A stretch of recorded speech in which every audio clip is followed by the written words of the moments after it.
From the very beginning, their presence disturbs the air. God's chosen ones do not walk through this world unnoticed. Even in silence, they are seen. Even in stillness, they are felt. There is something ancient etched into their spirit, something the world cannot name, yet darkness immediately recognizes. They were marked before they were born, not with crowns or titles, but with assignments. Assignments that were hidden, delayed, and fiercely opposed, not because they were wrong, but because they were dangerous to the powers that be. This is not myth, it is written. In Jeremiah 1:5, God declares, "Before I formed you in the womb, I knew you. Before you were born, I set you apart." That divine setting apart, it came with consequences.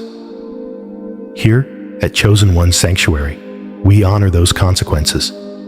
The late-night tears, the betrayals without cause, the constant sense of being watched, misunderstood, or mysteriously resisted. We know it is not paranoia, it is purpose. And in today's message, we reveal why messing with a chosen one is not just a bad idea, it's a cosmic mistake. There are spiritual laws in motion, hidden protections, invisible courts. And when you violate the order set upon a chosen one's life, the universe responds swiftly. By the end of this video, you'll understand why some people suffer after crossing the wrong soul, why some attacks never land, and why you may be one of the chosen ones who's been mistaken for weak, when in fact, you are always the threat.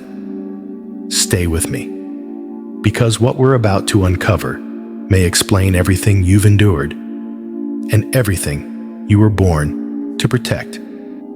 Divine protection is not symbolic, it's active. The protection surrounding God's chosen ones is not a poetic metaphor. It is a living force, active, watchful, and often invisible until it needs to intervene. This divine covering is not made of metal, but of covenant, not maintained by might, but by alignment with heavenly purpose. To outsiders, it appears as unexplainable luck, sudden reversals, or narrow escapes. But to those who carry the seal of divine assignment, it is simply confirmation that their life is not their own. It is protected because it is purposed. When the lions opened their jaws for Daniel, they found their hunger sealed by an invisible decree. That night in the den, recorded in Daniel chapter 6, was not just a story of survival. It was a revelation of what happens when divine mission is threatened. Daniel was not spared because he was innocent. He was protected because he was chosen. Heaven does not negotiate with those who try to abort divine assignments. It defends them. The chosen ones are not shielded from hardship, but they are shielded through it. The accidents that never happened, the attacks that lost power midway, the people who vanished from their lives just before betrayal struck. These are not coincidences. They are acts of divine surveillance. Interventions from realms unseen that preserve destiny without explanation. To provoke a chosen one is to draw your weapon at something guarded by an eternal force. You do not face a person. You face a mission. You interfere with a timeline that was written in scrolls long before your name ever echoed in time.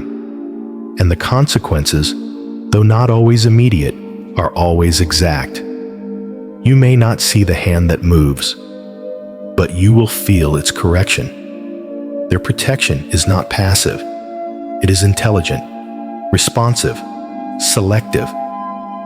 The moment harm crosses the threshold of what is permitted for their refinement, heaven steps in, not with noise, but with precision. And when it does, even those who do not believe are forced to recognize something greater is at work. It is in this invisible fortress that the chosen sleep while the storm rages. It is why they do not break, when others would shatter, because they know they are kept, not by fear, not by chance, but by the one who assigned them the path in the first place. But what happens when that protection is violated? When someone attempts to dishonor what heaven has honored? That question opens the door to a far more dangerous response. One written not by human hands, but by the ancient law of cause and return. Karma strikes harder when it touches the anointed. In the realm of the chosen, justice is not delayed, it is sharpened. Karma, or what Scripture often calls the principle of sowing and reaping, moves differently when it circles the life of someone marked by God. For the ordinary soul, what is sent out returns. But for the chosen, what is sent against them returns multiplied, purified through the fire of divine intention. This is not superstition. It is alignment with spiritual law.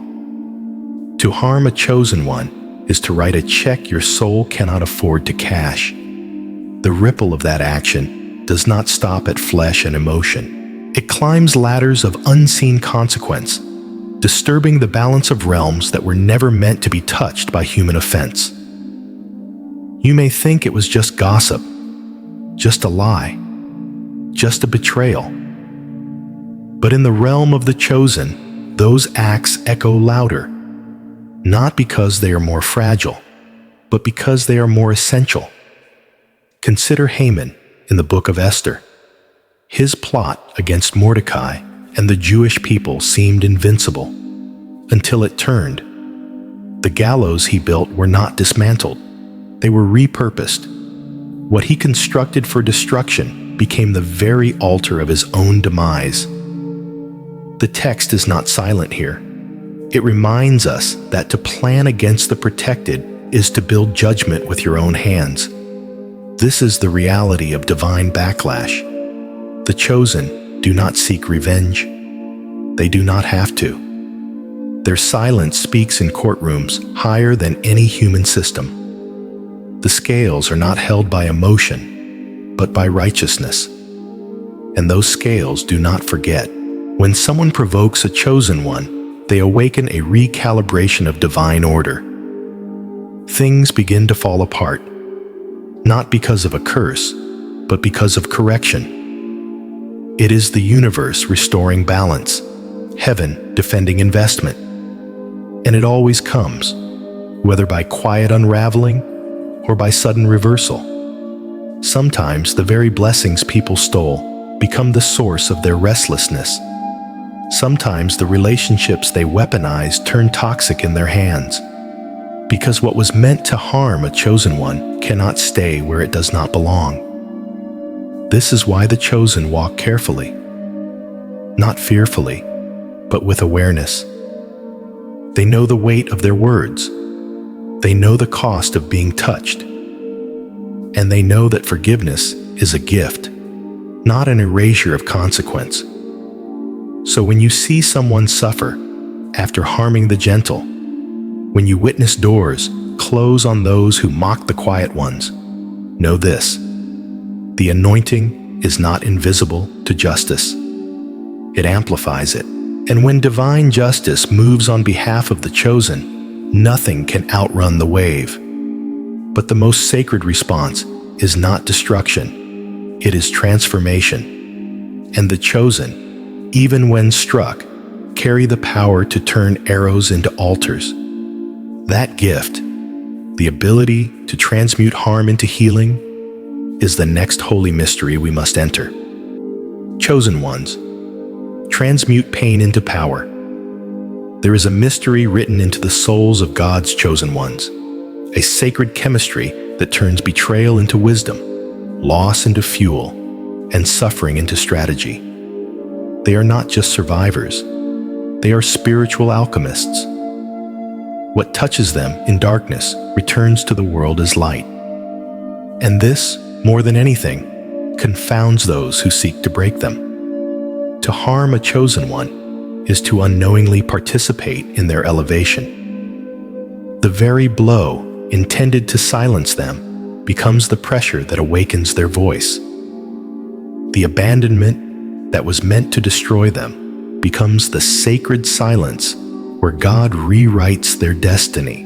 Like Joseph, who was thrown into a pit by his own brothers and sold as a slave, their path seems cursed until it is crowned.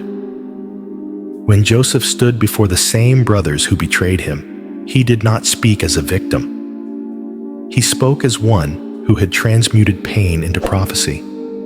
You meant it for evil, but God meant it for good.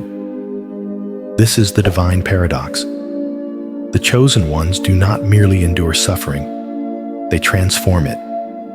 What they go through becomes who they become, not in bitterness, but in brilliance. And while others ask, why them? Heaven whispers, because only they could survive the fire and come out gold.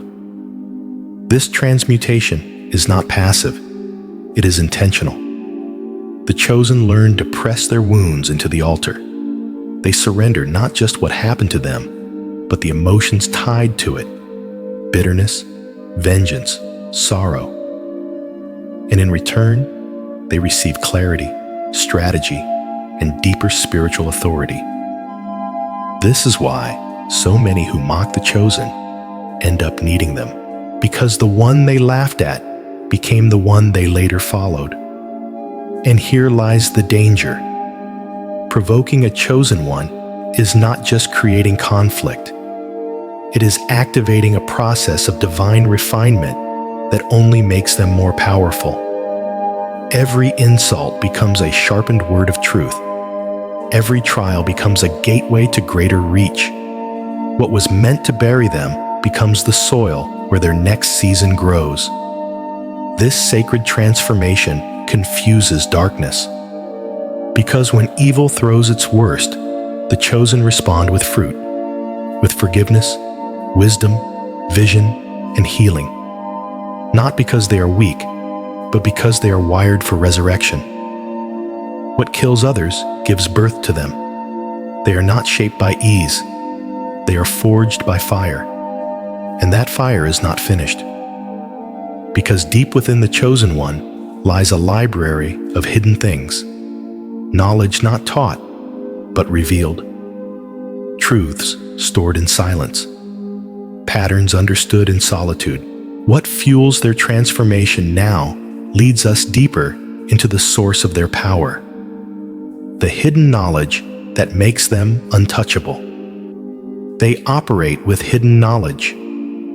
God's chosen ones carry a wisdom that cannot be traced through textbooks or tradition alone. It is encoded into their spirit, revealed in dreams, whispered in moments of silence, and carved into their soul through wilderness seasons. This is not common knowledge. It is hidden knowledge, sacred, protected, and unlocked only by obedience, suffering, and divine alignment. To the untrained eye, a chosen one may seem quiet, simple, unassuming. But beneath that stillness is a thunder of revelation. They see what others overlook. They understand patterns long before they unfold. They speak little, not because they are unsure, but because they already know.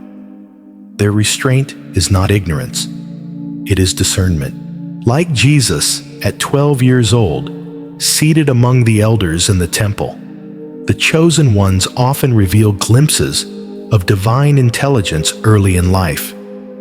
Not because they studied more, but because their spirit was attuned to things beyond this realm. Luke chapter 2 tells us that all who heard him were amazed at his understanding and his answers. That same astonishment still follows the chosen today. Not because they seek to impress, but because they were born with insight into systems most people never perceive. This hidden knowledge becomes their shield. It warns them before betrayal arrives. It reveals motives before masks fall. They can walk into a room and sense what cannot be spoken. They can feel shifts in the atmosphere, spot traps in conversations, and interpret silence as loudly as speech. This is not paranoia. It is prophetic sensitivity refined through fire. When you mess with a chosen one, you are not just offending a person. You are clashing against centuries of spiritual inheritance. Wisdom passed through bloodlines, secrets unveiled in private communion, visions given in nights of weeping. Their decisions are often misunderstood because they are guided by revelations no one else received. What seems irrational to others is obedience to a map that heaven drew. And that wisdom is not for their defense alone. It becomes a compass for others. Communities rise around them. People come for advice, not knowing why they trust them, only that they do. The chosen don't lead with power. They lead with insight, and that insight shapes lives. So when someone tries to manipulate or outsmart the chosen one, they are already late. The chosen have already seen it, already prayed about it, already shifted their posture. They are not loud about what they know, but when necessary, they act with precision that feels surgical. And it is this depth of foresight, this silent authority, that makes them truly untouchable.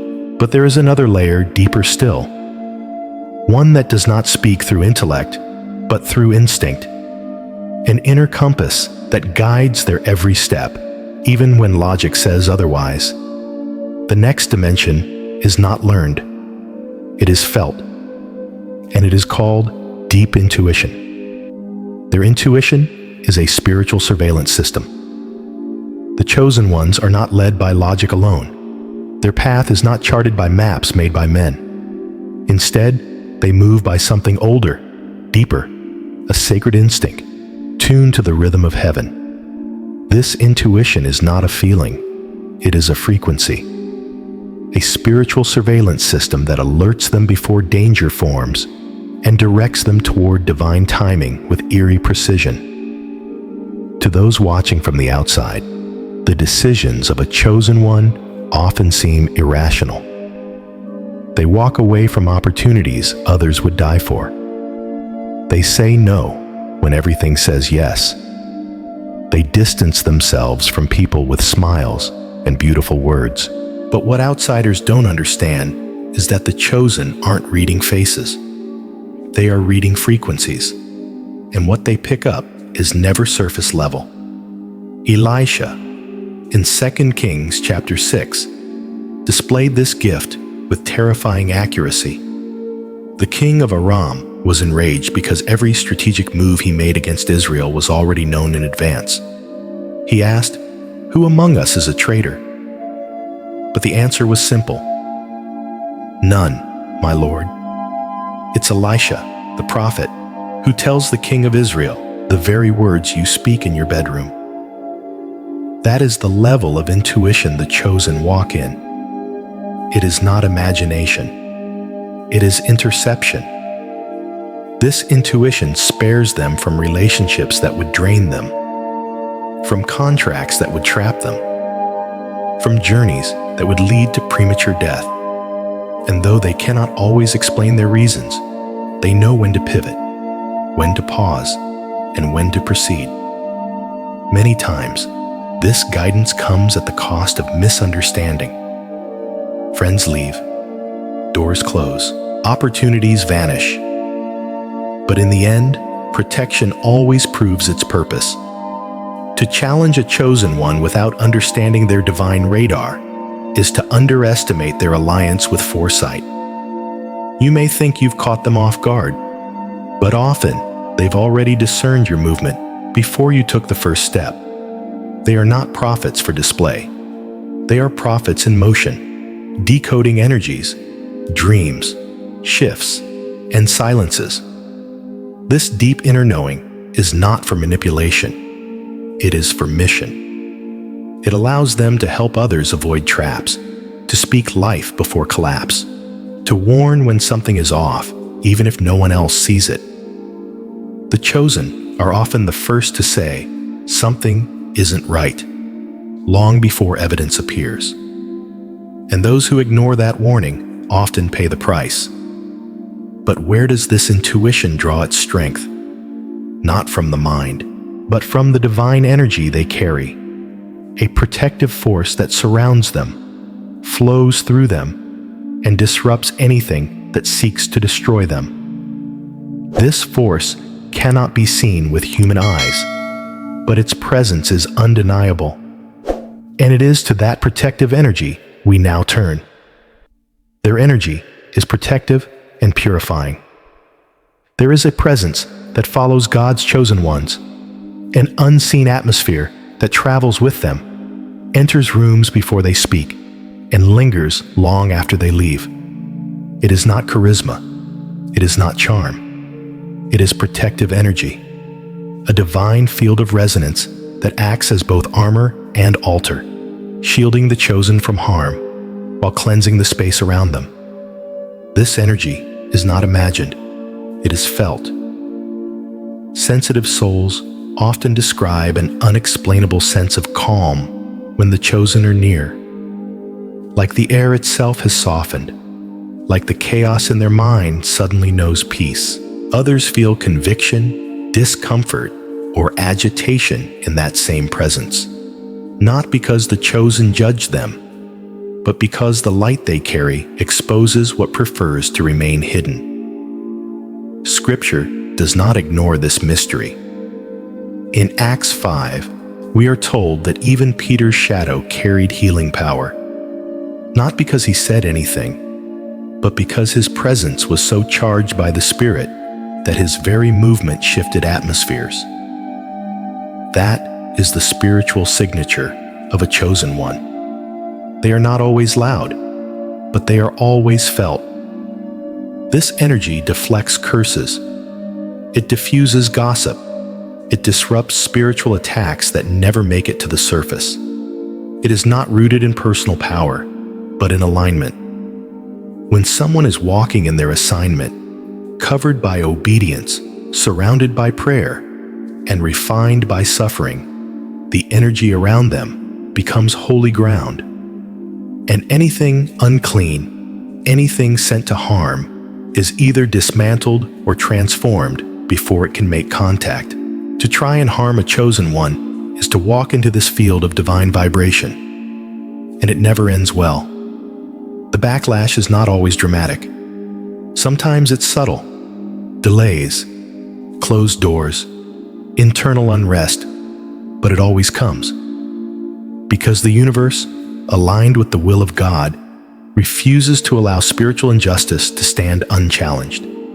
And yet, this protective energy is not just for defense, it is purifying. Wherever the chosen go, they cleanse what is toxic, heal what is broken, and shift what is stagnant. Their presence purifies conversations, recalibrates relationships, and reorients environments. They don't always know how. They don't always try. It just happens, because that is who they are. This is why the chosen must guard their presence, because what surrounds them is sacred, and what is sacred must not be thrown to swine or wasted on warfare that heaven never sanctioned. They are not just people. They are walking sanctuaries, vessels of divine peace, carriers of a frequency that disrupts darkness on contact. But their energy is not the source. It is the evidence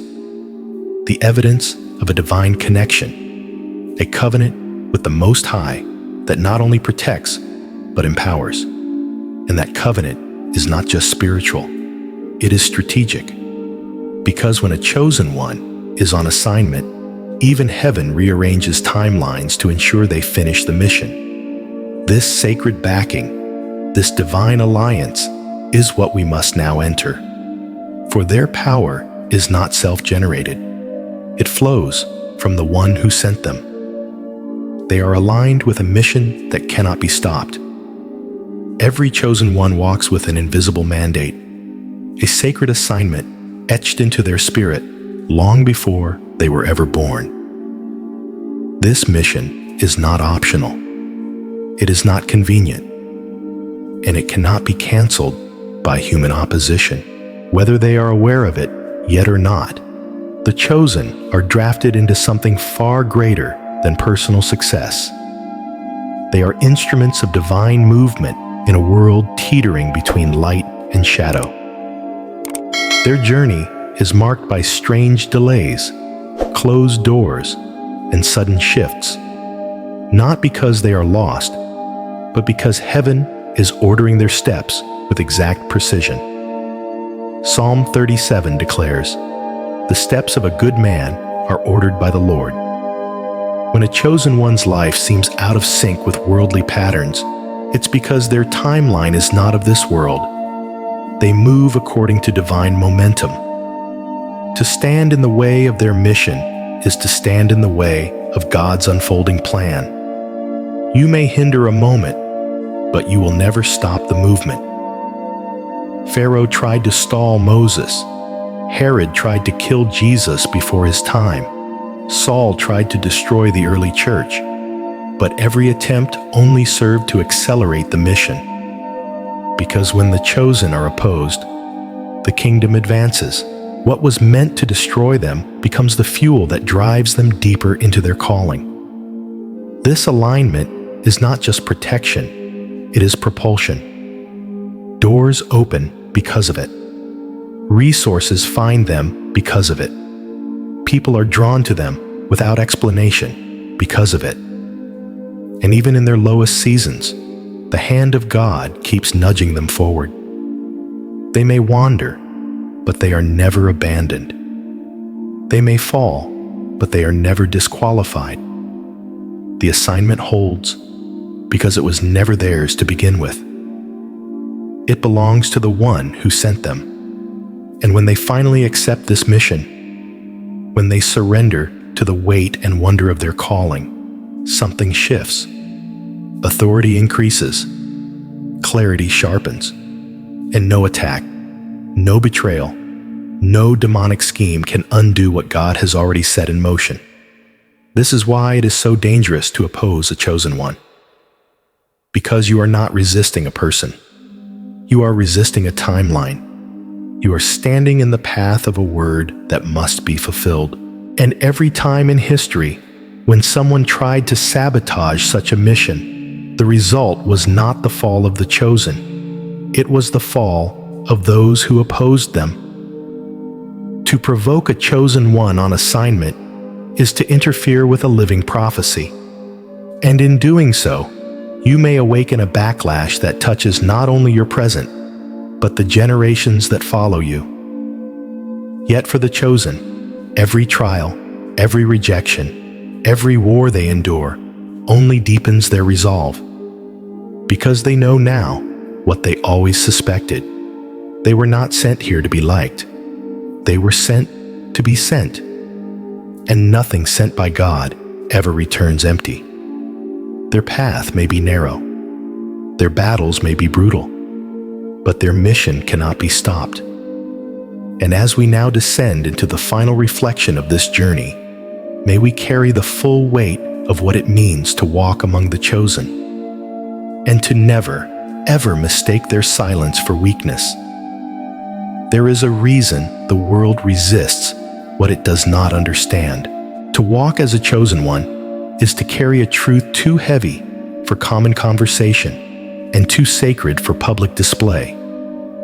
It is to live as both target and testimony, to hold light in a darkened world and still choose mercy when vengeance would be easier.